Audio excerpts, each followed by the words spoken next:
আমি পূজা অর্চনা প্রণাম করার জন্য এসেছিলাম, কারণ পশ্চিমবঙ্গে ধর্মরক্ষার যে আন্দোলন চলছে, সেই ধর্মরক্ষার আন্দোলনে আমি বা আমাদের জয়যুক্ত হতে পারি। আর কোনো দেবদেবীর উপরে যেন হামলা না হয়, কালী ঠাকুরকে যাতে পুলিশের প্রিজন ভ্যানে উঠতে না হয়, রামনবমীর মিছিলে কেউ যাতে পাথর না ছোড়ে, হিন্দু হওয়ার অপরাধে নন্দীগ্রামের চিল্লগ্রামের দেবব্রত মাইতি অথবা সাউথখালীর মনসাবাজারের তফসিলি জাতির মা রথিবালা আড়িকে আর যাতে খুন না হতে হয়, এই প্রার্থনা নিয়ে আমি এসেছি। কৃষ্ণনগর আমার পরিচিত গ্রাম। আমি এখানকার বুথ সভাপতি সহ সমস্ত নেতৃত্বকে আমার কৃতজ্ঞতা জানাই। আমার সাথে আছেন আমাদের সুখদেব ভাই সভাপতি, শ্যামাশিস সেনাপতি মহোদয়, দীর্ঘদিনের আমাদের কার্যকর্তা, শিবাশিস বাবু সম্প্রতি এই বাংলা বাঁচানোর লক্ষ্যে তার বৌমা। নমস্কার, আমার পলিটিক্স টপিক চ্যানেলে সবাইকে স্বাগত জানিয়ে আজকের অনুষ্ঠান শুরু করতে যাচ্ছি। কিন্তু অনুষ্ঠানের পূর্বেই আপনারা একটা ভিডিও দেখলেন। ইতিমধ্যে আপনারা বুঝতে পেরেছেন আজকের অনুষ্ঠান কাকে নিয়ে হতে যাচ্ছে। আজকের অনুষ্ঠান করছি রাজ্যের বিরোধী দলনেতা শুভেন্দু অধিকারীকে নিয়ে, যিনি নন্দীগ্রামের প্রার্থী। আমি ভবানীপুর তো ছেড়েই দিলাম, নন্দীগ্রামের মানুষ এই 5 বছরে ওনার থেকে কি পেলেন, কতজনের আশা পূর্ণ করতে পেরেছে, কতটা মানুষের আশা প্রত্যাশা উনি পূরণ করেছেন এবং আগামী দিনে উনি কি দেবেন, তার যে প্রতিশ্রুতি, সেই নিয়ে আপনাদের সামনে কিছু কথা বলতে এসেছি।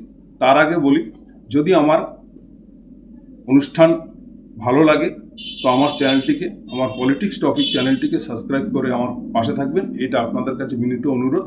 এবং যদি কোনো ভুল বার্তা আপনাদের কাছে যায় যে আমার কথা সঠিক মনে হয়নি, সে কথাটিরও প্রতিবাদ করবেন আপনারা কমেন্টের মাধ্যমে, এবং যদি সঠিক বলে থাকি সেটাও জানাবেন। আপনাদের কমেন্টের আশায় থাকবো। যাই হোক, পূর্বে দেখলেন একটি নন্দীগ্রামের একটি কোনো গ্রামে একটি পুজো অর্চনা নিয়ে সেখানে উনি উপস্থিত হয়েছেন সাধারণ গরিব মানুষের মাঝখানে। সেখানে গিয়ে ওনার ভাষণ সেই ধর্মীয় কথাবার্তা নিয়ে, মানে উনি বোঝাতে চাইছে যে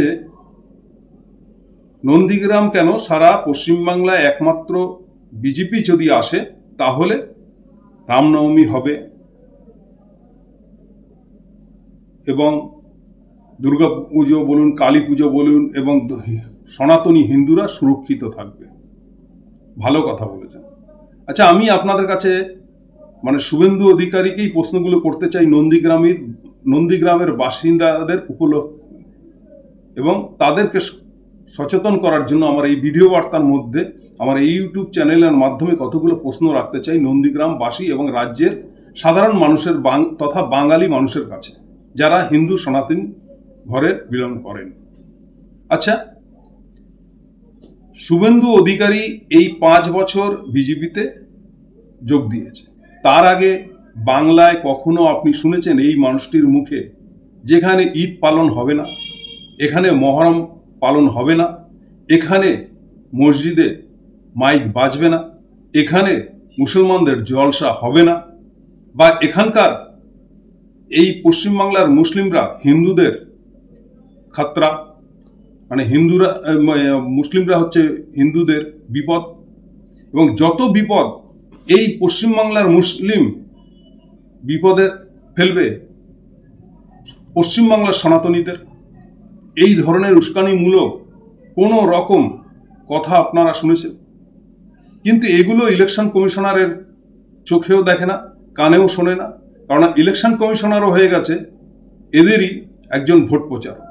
তার কারণ যেসব ইউটিউবার হোক, ফেসবুকে যারা প্রচার করছেন তৃণমূলের হয়ে, তাদেরকে ইলেকশন কমিশনার চিঠি ধরাচ্ছে, লোকাল থানার মাধ্যম থেকে তাদেরকে হাজিরা দেওয়ার জন্য বলছে উস্কানিমূলক ভিডিও বানাচ্ছে, তারা প্রচার করছে। কিন্তু সেই টুম্পা থেকে শুরু করে যতজন আছে সোশ্যাল মিডিয়ায়, চাই ইউটিউবার, প্রত্যেকে উস্কানিমূলক বার্তা, এবং যতজন প্রার্থী আছেন এবং বিজেপির প্রার্থী শুধু নয়, তাদের কর্মীরা, নেতারা প্রত্যেকেই প্রত্যেক জায়গায় ধর্মীয় উস্কানিমূলক কথাবার্তা এবং একটা দ্বন্দ্ব তৈরি করার মতন মন্তব্য তারা প্রতিটা জায়গায় করছে। এখানেও দেখলেন শুভেন্দু অধিকারী তাই। কিন্তু এই একই ব্যক্তি আজ থেকে 5 বছর আগে কোন সময় আপনারা শুনেছেন, চাই নন্দীগ্রামবাসী কেন, কোনো পশ্চিমবাংলার কোনো সনাতনী ব্যক্তি শুনেছে যে এই ব্যক্তির মুখে কোনো সময়ের জন্য মুসলিম বিরোধী কথাবার্তা?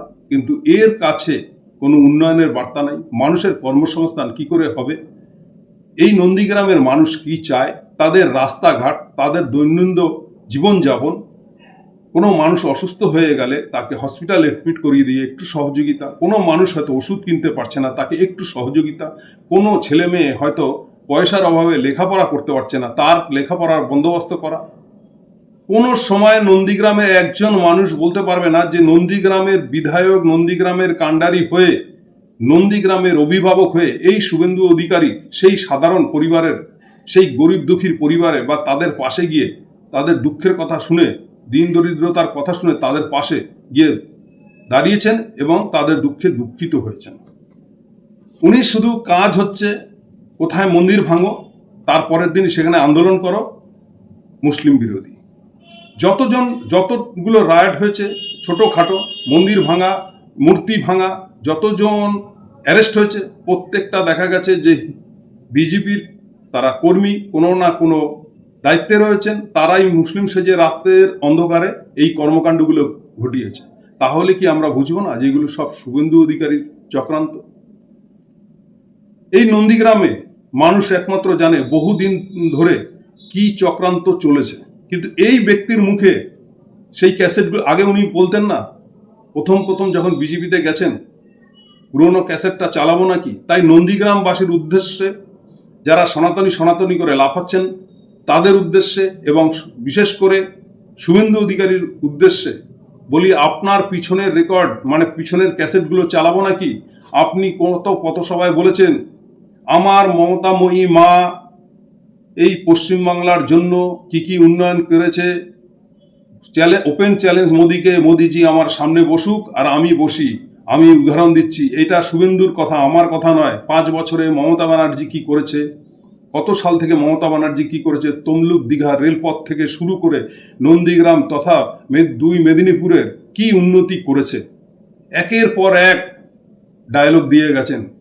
এই মমতা ব্যানার্জির সুনাম করে গেছেন যে যত উন্নয়ন পশ্চিমবাংলায় হয়েছে 2011 সাল এবং তার পূর্বে যখন উনি রেলমন্ত্রী ছিলেন এবং কেন্দ্রে যখন উনি মন্ত্রী ছিলেন, ক্রীড়ামন্ত্রী থেকে শুরু করে রেলমন্ত্রী, এই বাংলার উনি কি কি উন্নয়ন করেছেন এবং কি কি উৎপাদন করেছিলেন, কি কি রেল মন্ত্রক থেকে নিয়ে এসেছিলেন এই শুভেন্দু অধিকারীর মুখে। এবং বাংলার সাধারণ মানুষের জন্য মমতা ব্যানার্জি কি কি তার উন্নয়নমূলক কাজ করেছেন এবং সাধারণ কি হিন্দু কি মুসলিম এবং সর্বধর্মের মানুষের জন্য মমতা ব্যানার্জি কি কি কাজ করেছেন, এই শুভেন্দু অধিকারীর মুখের ডায়লগ। সেসব ক্যাসেট যদি চালাই তো শুভেন্দু অধিকারী হয়তো এখন অজ্ঞান হয়ে যাবে, বা নন্দীগ্রামে যারা সনাতনী করে লাফাচ্ছেন তারাও হয়তো অজ্ঞান হয়ে যাবেন। কিন্তু সেই মানুষটাই 5 বছর ধরে আজকে মমতা খালা, মমতা ফুপা, মমতা বেগম, তুই তামারি, পুলিশকে জঘন্যতম ভাষায় আক্রমণ এবং তৃণমূল কংগ্রেসের কে তোলামূল, ভাইপো, অমুক তমুক না যত রকম নোংরা ভাষা আছে, তার সাথে ওনার চেলা হচ্ছে নন্দীগ্রামে প্রলয় পাল। আজকের সে কি করছে, তার একটাই কাজ তাকে দিয়ে দিয়েছে, তুমি প্রত্যেক বাড়িতে যাও, গিয়ে একটাই কথা বলো, বেঁচে থাকতে হলে শুভেন্দু অধিকারীর সাথে থাকো, না হলে সব বেঁচে কিনে পালাতে হবে, সব পশ্চিমবাংলাটা পাকিস্তান হয়ে যাবে এবং নন্দীগ্রামকে গ্রাস করবে। আমি প্রলয় পাল তথা শুভেন্দু অধিকারী এবং ওখানে যারা সনাতনী করছেন তাদেরকেও বলতে চাই, আচ্ছা বলুন তো, এই শুভেন্দু অধিকারী যখন বিজেপিতে যোগ দেয়নি তখন কি ওখানে মুসলমানরা ছিল না? তখন কি আপনারা সনাতনী ভাই যারা আছেন তারা কি ছিলেন না? কটা রায়ট হয়েছে, কটা দাঙ্গা হাঙ্গামা হয়েছে। এবং ভারতবর্ষ স্বাধীন হওয়ার পর থেকে তাদের যত মুসলমান, আমি স্বাধীন হওয়ার আগের কথা তো ছেড়েই দিলাম, স্বাধীন হওয়ার পূর্বের কথা তো ছেড়েই দিলাম, স্বাধীন হওয়ার পর থেকে যে সকল মুসলমানরা বা হিন্দুরা এই পশ্চিমবাংলায়, আমি ভারতের কথা বলছি না, শুধু পশ্চিমবাংলা, যেহেতু এখানে একটা বিধানসভার ভোট এবং এই বাংলা নিয়ে কথা হচ্ছে তাই এই বাংলার কথাই বলবো। এই বাংলায় যেসব মুসলমানরা ছিলেন তাদের কি এখানে বসবাস করার অধিকার নেই? তারাই শুধু হিন্দুদের জন্য বিপদ, এটা কি করে সম্ভব হয়? এটাই যদি সম্ভব হয় তাহলে শুভেন্দু অধিকারী বলুক কোনো পথসভায় দাঁড়িয়ে যে ওনার মোদি বাবা কোন বিদেশ নীতিতে বা বিদেশে গিয়ে বা রাষ্ট্রসংঘে গিয়ে, ইভেন এই যে কিছুদিন আগে ইসরায়েলে গিয়ে বলল ইসরায়েল মোদির ফাদারল্যান্ড, সেখানে গিয়ে একবার ভাষণ দিত যে আমার ভারতবর্ষকে আমি হিন্দু রাষ্ট্র করব, এই ঘোষণাটা করুক। তাহলে বুঝবো যে হ্যাঁ সত্যি সত্যি এরা হিন্দুদের হিতেই এই কথাটা বলছে এবং এই দেশটাকে হিন্দু রাষ্ট্র বানাবে। কিন্তু না, এদের মিথ্যাচারটা হচ্ছে। এরা দেখেছে যে ভারতবর্ষে 70% মুসলমান, এই 70% হিন্দু, 30% মুসলিম। তাহলে আমরা এখানে ভোট নিয়ে ব্যবসা করতে এসেছি, এই 70%কে এক করে আমাদের ভোট ব্যাংক বানিয়ে আমরা দেশটাকে লুটে খাবো। তার উদাহরণ একটা বলি, এই ভোটে তো প্রচার করছেন শুভেন্দু অধিকারী, লুটেরা সরকার তৃণমূল, ধর্ষণকারী সরকার তৃণমূল, তোলামূলী সরকার তৃণমূল, দুঃশাসন তৃণমূল, দুষ্কৃতি তৃণমূল, চাকরি চোর তৃণমূল, যত স্ক্যাম আছে সব তৃণমূলের নামে করছেন। আমি সবার উদ্দেশ্যে একটা কথা বলি, গুগল কোনোদিন মিথ্যা কথা বলবে না, কারণ ওখানে সবকিছু ডেটা দেওয়া থাকে এবং সঠিকভাবে কত তারিখ দিন ক্ষণ ধরে।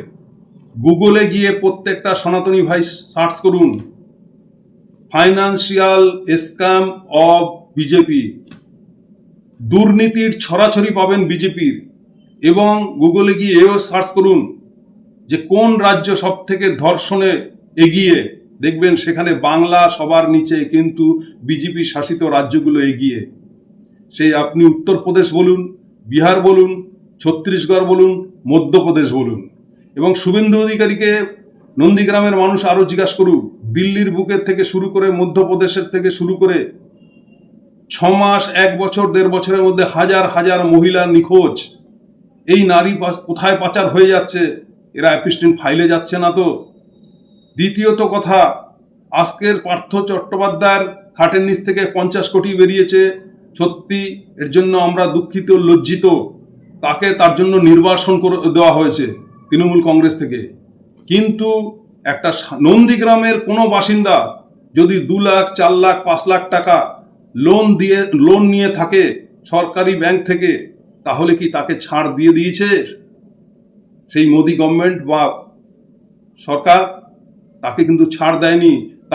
সে যদি না দিতে পারে, সে যদি স্যালেন্ডার করে, তার সম্পত্তি শেষ করেছে, না দিতে পারলে যদি মার্কেটিং এ যায় হয়তো তার জেল যাত্রা হয়েছে। কিন্তু এই মোদি গভর্নমেন্ট যত বিজনেসম্যান আছে, আপনারা ইতিমধ্যে দেখেছেন অনিল আম্বানি 300 কোটি টাকা লোন নিয়েছে, 26 কোটি টাকা নিয়ে তাকে 274 কোটি ছাড় দিয়ে দেওয়া হয়েছে। কার টাকা? এই যে 274 কোটি টাকা অনিল আম্বানিকে দান করেছে, এটা কার টাকা?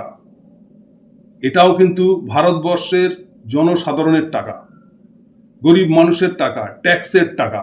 এই টাকা যেরকম মোদির বাবার না, তাহলে শুভেন্দু অধিকারী কি করে নন্দীগ্রামের বুকে দাঁড়িয়ে বলে যুবসাথী নেবেন? প্রলয় পালও বলেন যুবসাথী নেবেন, কন্যাশ্রী নেবেন, লক্ষ্মী ভান্ডার নেবেন, ওটা মমতা ব্যানার্জির বাপের টাকা না, ওটা আপনাদেরই ট্যাক্সের টাকা। ঠিক বলেছেন, আমি এটা বলতে চাই, আপনারা নেবেন, ওটা মমতা ব্যানার্জির বাপের টাকা না, আমাদেরই রাজ্যের ট্যাক্সের টাকা। কিন্তু আমাদের রাজ্যের থেকে যে পরিমাণ, মমতা ব্যানার্জি যদি 2 টাকা ট্যাক্স নেয়, তাহলে মোদিজি 4 টাকা ট্যাক্স নেয়। সেই মোদিজির থেকে কেন পাবে না কিছু? 5 বছর কেন ভাওতা দিয়েছেন? এই পশ্চিমবাংলার মধ্যে নন্দীগ্রাম বিধানসভায় আপনি উত্তীর্ণ হয়েছেন এবং সেখানে রাজ করেছেন। সেখানের রাস্তাঘাট, সেখানকার মানুষের চাহিদা কেন পূর্ণ করেননি? রাস্তাঘাট থেকে সাধারণ উন্নয়ন কেন করেননি? সেখানকার মানুষের অধিকার তো রয়েছে। সেখানকার মানুষ আপনার থেকে কেন বঞ্চিত থাকবে? আপনি শুধু একটাই কথা বলছেন, একটা জিনিস দিতে পেরেছেন 5 বছরে। কি দিতে পেরেছেন? যখনই নন্দীগ্রামে প্রবেশ করেছেন, একটাই কথা, বেঁচে থাকার অধিকার আগে, রাস্তাঘাট পরে হবে, স্কুল কলেজ, খাওয়া দাওয়া, ঘুম পরে হবে। আগে তুমি সনাতনী, সব সনাতনী এক হও, এই জেহাদিদের তাড়াতে হবে। কোন জেহাদিদের তাড়াতে হবে? নন্দীগ্রামের যেসব মুসলমান, তাদের আপনি জেহাদি বলছেন, তাদেরকে তাড়াতে হবে। এক সময় আপনি তাদের কাছে গিয়ে হাঁটু গেড়ে নামাজ পড়ে তাদের ভোট ভিক্ষা করেছেন তাদের। আর এই নন্দীগ্রামে কতজন, শুধু নন্দীগ্রাম যখন বামেদের বামেদের বিরুদ্ধে আন্দোলন করেছিল নন্দীগ্রামবাসী, তখন কি শহীদ শুধু সনাতনীরা হয়েছিলেন? না, ফিরোজা বিবির ছেলেও হয়েছিলেন। তার মা চোখে আজও অশ্রু ঝরে, তিনি কিন্তু মুসলমান ছিল। তাহলে আপনার চোখে আজকে শহীদ পরিবারও জেহাদি? তো নন্দীগ্রাম বাসিন্দাকে বলি, আপনারা যারা শহীদ পরিবার রয়েছেন, মুসলিম শহীদ পরিবার, তারা শুভেন্দু অধিকারীকে এই প্রশ্নটা করুন যে তাহলে আমরা কি নন্দীগ্রামের জেহাদি শহীদ পরিবার হয়েও? কি এ কোন ধরনের উন্নয়ন? রাজনীতি হবে, মানুষের খাওয়া পাওয়া, সুখে শান্তিতে বসবাস করা, রাস্তাঘাট, লেখাপড়া, চাকরি, ব্যবসা বাণিজ্য এসব নিয়ে। আর শুভেন্দু অধিকারী রাজনীতি করছে শুধু একটাই কথা, জেহাদি জেহাদি জেহাদি। মুসলিম তারা হিন্দুদের এক হতে হবে, উন্নয়নের নামে ঘন্টা। তাহলে এই 5 বছর ধরে ভাওতা দিয়েছেন, তার আগে বিগত তার পূর্বের 5 বছর 2011 থেকে 2019 অব্দি আপনি যে বিজেপির বিরুদ্ধে এত ডাক হাক করেছেন যে উন্নয়নের বন্যা যদি কেউ বয়ে নিয়ে আসতে পারে তার নাম মমতা ব্যানার্জি। ভুলে গেলেন এত তাড়াতাড়ি? তাহলে আপনাকে কি হিসাবে বিশ্বাস করব? আপনি যে বিগত দিনে যদি বিজেপির হাল খারাপ হয়ে যায়, তাহলে আপনি অন্য কোনো দলের ঝান্ডা ধরে আবার যে মোদিজিকে গালাগাল করবেন না, তার কি প্রমাণ আছে? তার কোনো প্রমাণ আছে কি? কারণ আপনার প্রথম জীবন কংগ্রেস, তারপরে তৃণমূল, তারপরে এখন বিজেপি। এর পরবর্তী স্থান আপনার কোথায় একটু জানতে চাই আমরা। তো বাংলার বুকে নন্দীগ্রামবাসীর উদ্দেশ্যে বলি, এই বিশৃঙ্খলাবাদী এরাই প্রকৃত জেহাদি, যে মানুষে মানুষে বিবাদ, জাতপাতের লড়াই করছে। এই জাতপাতের লড়াই বিহার, উড়িষ্যা, উত্তরপ্রদেশে দেখেছেন বাঙালিদের কিভাবে বাংলায় কথা বলার অপরাধে পিটিয়ে মেরেছে। তাই এহেন আর হতে দেওয়া যাবে না। আপনারা প্রতিবাদী হন, সক্ষম হন। 5টা বছর যেরকম নন্দীগ্রামকে শুভেন্দুর হাতে তুলে দিয়েছেন বিশ্বাস করে, পিছন থেকে ছুরি মেরেছেন তিনি, এই 5 বছর পবিত্র করের হাতে দিন। দেখুন, আপনারা দুজনকেই বিশ্বাস করে দেখুন। বিশ্বাস তো করে মরেছেন আপনারা, তো আরেকবার বিশ্বাস করুন যে আপনাদের ঘরের ছেলে যিনি ভূমিপুত্র, আর শুভেন্দু অধিকারী কাথির ছেলে, সে কিন্তু ভূমিপুত্র নয়। হ্যাঁ, চক্রান্তকারী হিসাবে তিনি পশ্চিমবাংলায় 1 নম্বর, এটা স্বীকার করতে হবে। তাই চক্রান্তকারীর হাত থেকে বাঁচার জন্য আপনারা সরল সিধা মানুষের হাতে, স্বচ্ছ মানুষের হাতে, এলাকার মানুষের হাতে, সকালবেলা দরজা খুললে যার বাড়ি সামনে পড়বে তার নাম পবিত্রকর, তার হাতে দিন, ভূমিপুত্রের হাতে দিন। আপনাদের উন্নয়ন হবেই। আর যদি উন্নয়ন না হয়, সামনের দিনে আমি ইউটিউবে ভিডিও করা তো দূরের কথা, পশ্চিমবঙ্গবাসীর কাছে কান ধরে উঠবস করে ক্ষমা চাইব, এবং রাজনৈতিক মূল্য কোনো কথা আর মুখ থেকে বের করব না। জয় হিন্দ, বন্দে মাতরম। ধন্যবাদ।